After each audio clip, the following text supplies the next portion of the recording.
Familia, buenos días. Me ha tocado esta mañana compartir con ustedes el libro de Juan, específicamente el capítulo 13.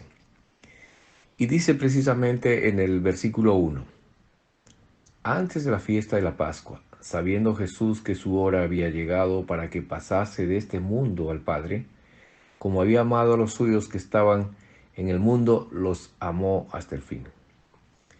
En este pasaje inicial de Juan 13 podemos apreciar, amados hermanos, que Jesús sabía que ese era el último día que podía estar compartiendo con ellos antes de su partida, antes de ser entregado.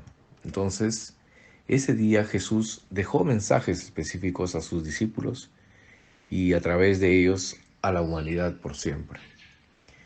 Les habló, por ejemplo, de la necesidad de inundar el mundo con amor incondicional, la necesidad de vivir en la tierra con permanente vocación de servicio por amor.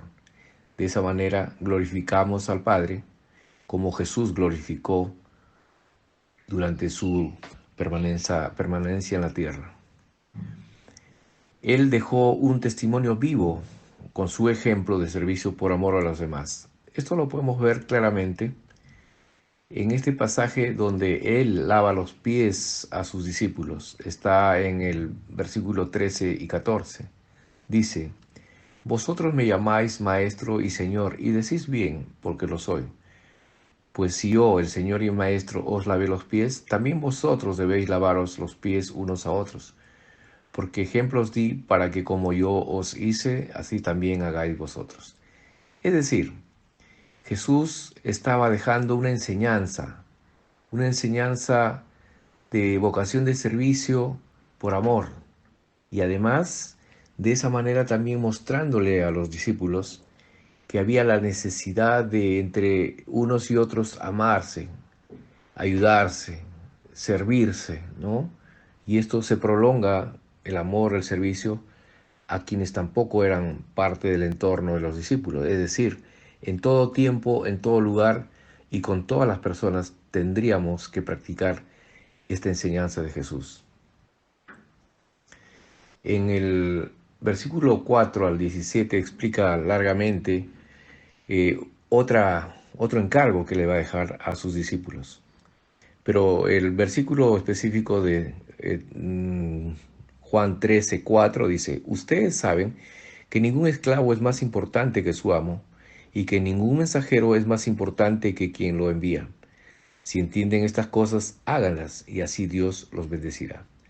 En este pasaje Jesús enseña a reconocer nuestra absoluta dependencia de quien nos regaló la vida y que siendo Dios lo más importante, conviene al hombre entonces someter su vida, su voluntad y su permanencia en la tierra a nuestro Creador, para después nosotros recibir como respuesta de esta obediencia y voluntad de permanencia en Él los milagros y las bendiciones. Asimismo, en Juan 13, 34 y 35, que son los versículos ya finales, dice que en esta última cena con sus discípulos, en el aposento alto, Él también dejó un encargo, un mandamiento que les dejó. Y dice, que se amen los unos a los otros. Así como yo los he amado, ámense también ustedes unos a otros. En esto conocerán todos que ustedes son mis discípulos, si se aman unos a otros. Es decir, esta lección puede alentarnos a buscar la felicidad cuando sirves, cuando amas a los demás como Jesús lo hizo con sus discípulos. Y esa lección de Jesús de servirse y amarse unos a otros es lo que debemos practicar nosotros como un principio fundamental en la iglesia. Siempre hay necesidades que el hermano pueda tener, siempre hay carencia de afectos porque puede hacer que esté pasando por un mal momento o sencillamente porque te considera que eres su hermano en la fe. Entonces tenemos ese encargo, es un mandato más bien que dejó Jesús de servirse y amarse unos a otros en la iglesia. Y consecuentemente la prolongación de esto es amar, servir a todo quien necesite de un cristiano. Finalmente nos mostró la debilidad del hombre cuando pone en sus propias fuerzas las decisiones de su vida.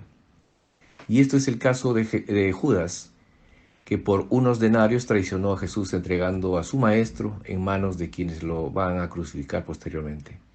Esto lo anuncia Jesús como una traición de Judas en el versículo 21 al 30, ¿no?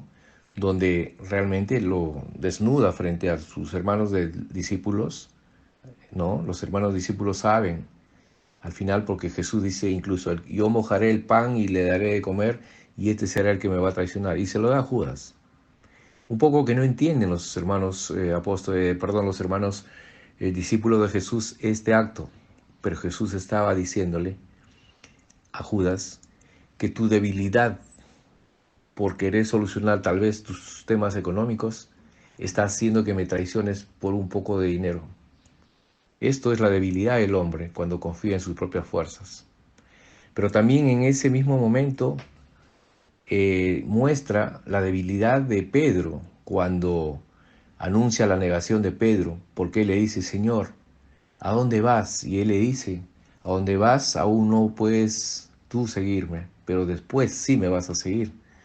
Y entonces, estas cosas también, finalmente Dios o Jesús, Hijo de Dios, es que personifica a los hombres del mundo, a nosotros, cuando confiamos en nuestra propia debilidad, tenemos muchas falencias, muchos errores, porque somos débiles.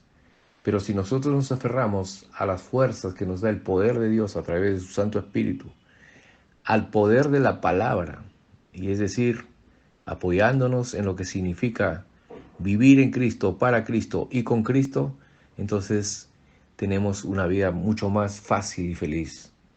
Hermanos, este es el compartir bíblico de esta mañana con ustedes. Espero que algún mensaje importante les haya dejado en sus vidas, como a mí en esta mañana. Les mando un gran abrazo y muchas bendiciones en el nombre de Jesús.